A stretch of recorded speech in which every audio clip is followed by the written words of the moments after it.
So we're gonna watch this Ignite Season 19 Apex Legends trailer. I'm very excited. This should be the gameplay. So hopefully we get a lot of information and we like what we see. Let's see it. Every storm It's Loba and eventually Newcastle. breaks. And Watson running away. Light always pierces through. Storm Point already looks more colorful. You just need the strength, A lot more not colorful to than before. break first. In my family, A little rainbow now? we call that okay. strength Pagasa. Yo, this looks really pretty. Yo, her Hope. character model looks really nice in game.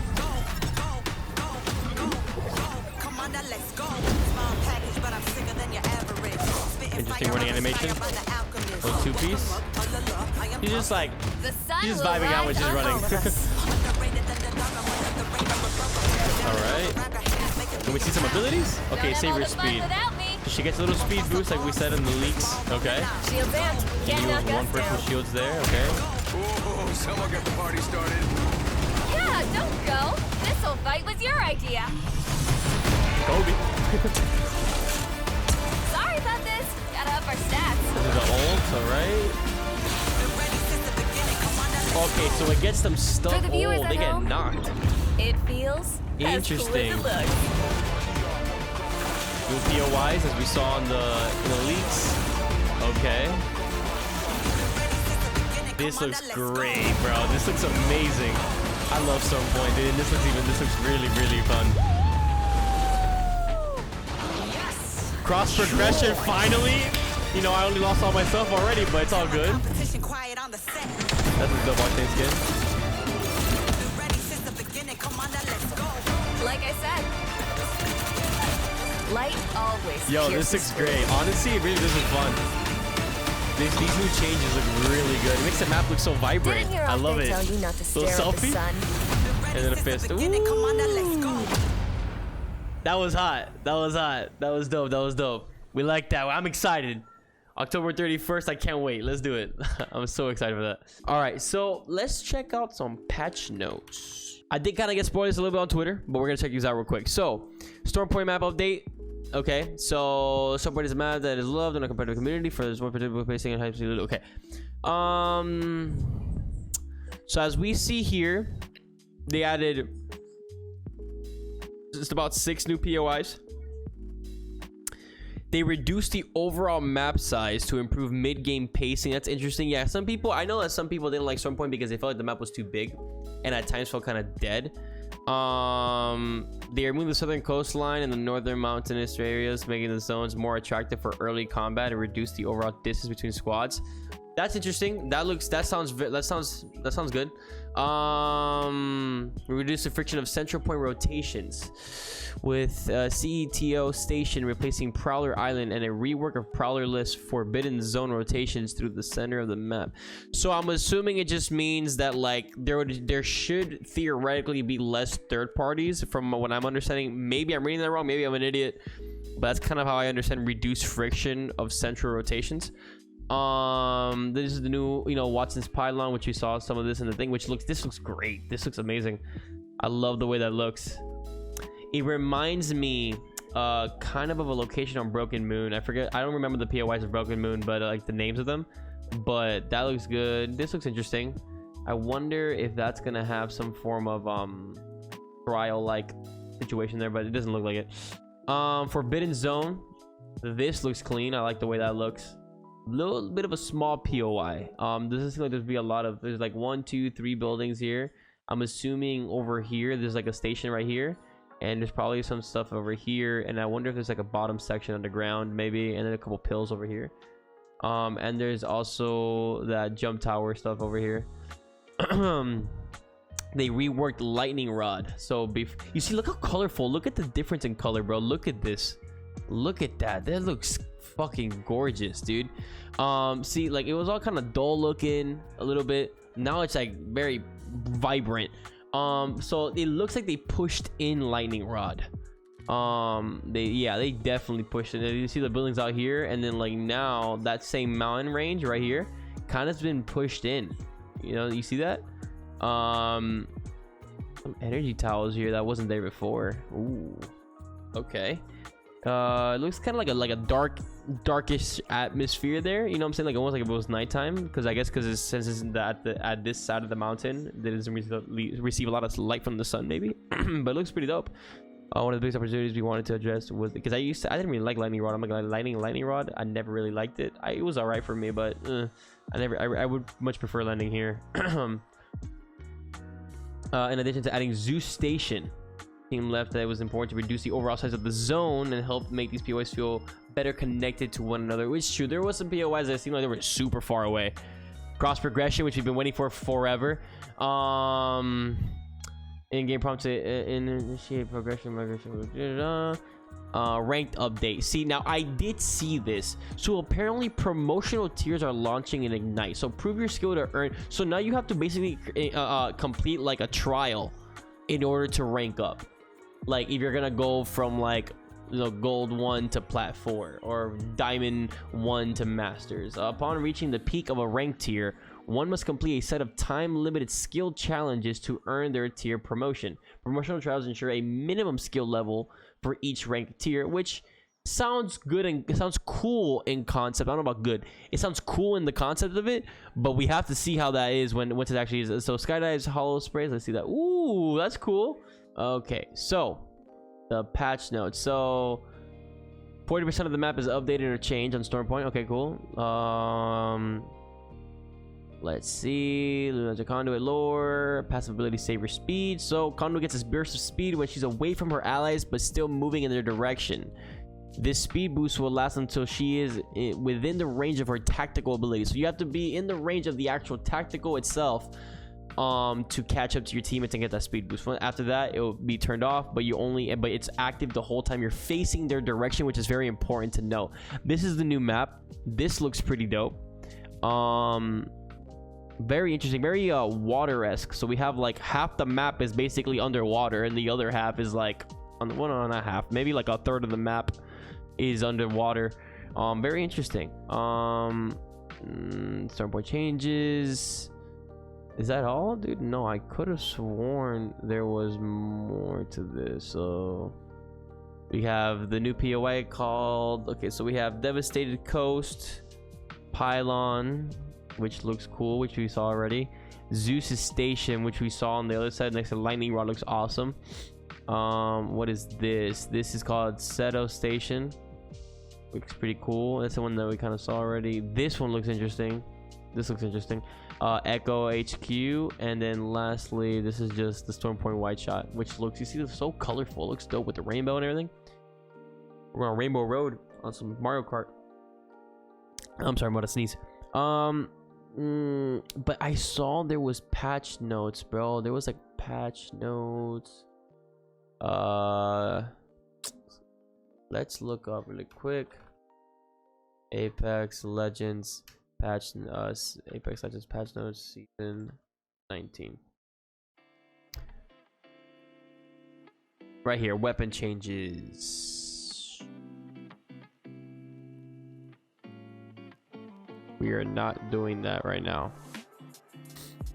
Okay, so Conduit, okay, right here, there we go. Okay, so have said that they are taking steps to address that the can't see shit meta. This sees changes to both Bangalore and Catalyst, among others. So Catalyst, tactical hitbox will no longer block projectiles. Really? Okay. I could have sworn that never happened to me though. The throw distance of her tactical has been reduced also. Additionally, she can place only 2 traps at once instead of 3.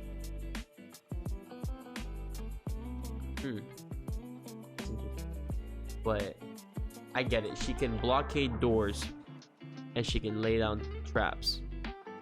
But Caustic can have 5. And so can Rampart. I don't know if I would consider that fair or not, because yeah, you can trap the doors, but your trips or your mollies on the floor basically, you're only able to hold 2 doors, right? And there's some buildings that are like multi-level, so, and have multiple doors, so you have to put down a molly almost to hold it down in a sense. But that's interesting. Bangalore, there are times where 3 is a little bit OP, I won't go lie. Dark Veil will now stay up for a short amount of time, so her ultimate does not last as long. Her cooldown will reset when the wall drops, not when she first deploys it. Interesting. That's how it should be, because Bangalore's is the same thing. Bangalore's 3 abilities are all getting a slight nerf. Oh my god, my main is going down the drain. The length of double time, the lifetime of a smoke and stun penalty for being hit by her rolling thunder are all being slightly reduced. So hold up, okay, so they're slightly reducing the time of double time, the time of the smoke. I can understand where maybe a smoke may last a little bit too long, or the stun of the ultimate lasting forever. That I agree, but double time reduced, I have never heard anyone complain about double time. I've never once been in a gunfight where I'm like not playing, like let's just say I'm playing Loba, or I'm playing when I play a Bloodhound every once in a blue moon, or when I play Mad Maggie. I never once be like, damn, that Bangalore with that double time, like why is that so OP? I've never felt that way. Like I felt the need where I'm like, oh, if I was Bangalore, I would have gotten away in a certain situation, because one, she's my main and I'm most comfortable on it, but two, because of the double time and the smokes, a lot of times because of the smoke. But the ability lasting too long, I've never heard anyone really complain about that. Maybe that's just me. Wraith's passive should feel much more reliable, basically should feel more reliable, not much more. Pathfinder can now scan care packages even after an allied skirmisher has already scanned it. Okay, that's a little buff. That way he can get his ult, he can still get his ult. Okay. Revenant ultimate has a reduced time extension window from 30 seconds to 30.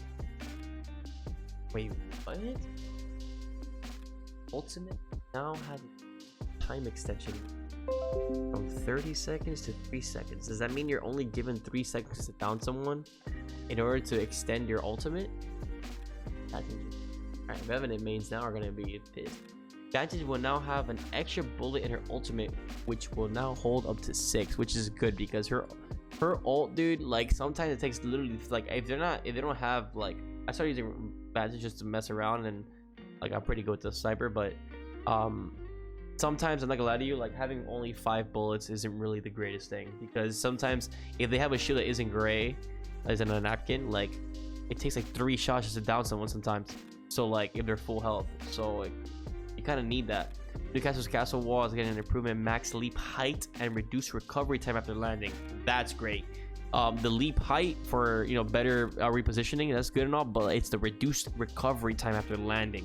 Because you, like, I've seen Wavy when he uses it, he just lands and it's like, yo, it takes forever for his guns to come up. This I read, I got spoiled on Twitter. Their changes coming to ranked. The aim is slightly to increase the speed at which players can climb through the ranks. Players should see higher bonuses, which is good. There's also the addition of new promotional trials rank, like we said earlier. Here we go. This is the cool shit. So look, respawn. This is interesting. So there is also a big update to respawning in Battle Royale. Instead of starting fresh, the Apex Legends Season 19 patch notes reveal that you will now spawn with some of your old gear. So you'll actually spawn with the armor that you died with, the non-crate weapons you did. So basically anything that's not a red weapon or a weapon that you crafted, I'm assuming. So if you picked up an R301, if you picked up a flatline, you'll basically spawn up with, let's just say your kit was a Hemlock and an R99, you'll spawn in with that, but you have no attachments, and you have 2 stacks of ammo for each weapon you die with, which is actually cool. That's actually super dope, because there's sometimes when it's like, yo, dude, there's no point in getting res. I'm just gonna res and die. At least now you either have an actual possibility of doing something when you land and not just insta dying, or especially if you're solo queuing and you get respawned and then just get abandoned entirely by your team, or especially when, or like in towards the later end of the game, you know, where you might respawn with thanks to a Mobi, and you know you're able to do something, or if you need to run away, you at least, let's say you die with like a purple, you can still kind of run away. You get me? This is dope. We already read all this. Yada yada yada. Supply drop weapons. There will now be a weapons. There will now always be a weapon in the supply drop at any stage of the game. Interesting. So Now, when you open those boxes, there's gonna be a gun regardless. There's always gonna be one. The wingman is going into the supply drop, which is pretty cool. I heard that. It gets a damage buff to 50 base damage. Jesus, the skull piercer will ignore headshot reduction from helmets. Fuck. And it will also have, oh my god, people who pick up this wingman and are good with the wingman are about to have a field day. You might see bing, bing, bing, bing, bing non-stop, bro. Oh my god.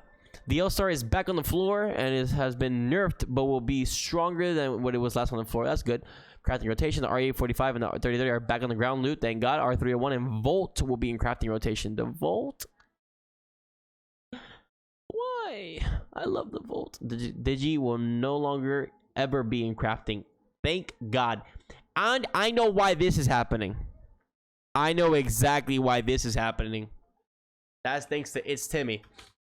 Watch this. Right here, literally right here. Enemy, you're by yourself. He says, I don't think they have digis. He gets obliterated. I forgot to check. Shoot him, there's my kill. Where's my ult? Crack. Watch. And watch his POV. He says, I forgot it was Digi Day. I forgot it was Digi Day because Digi was in the crafter that day of the grand finals of ALGS. Look at him. Every fucking time he got heated. He got absolutely heated. And then look at this. They all have Digis in the smoke. So they're not really doing anything where they probably could have just dipped when they wanted to dip. Here he comes. Just completely shitting on them. Look at this. There you go. That I'm pretty sure after that they're like, wait, hold up, like, and I kind of agree. I don't think the Digi should ever be in the crafter. I completely agree.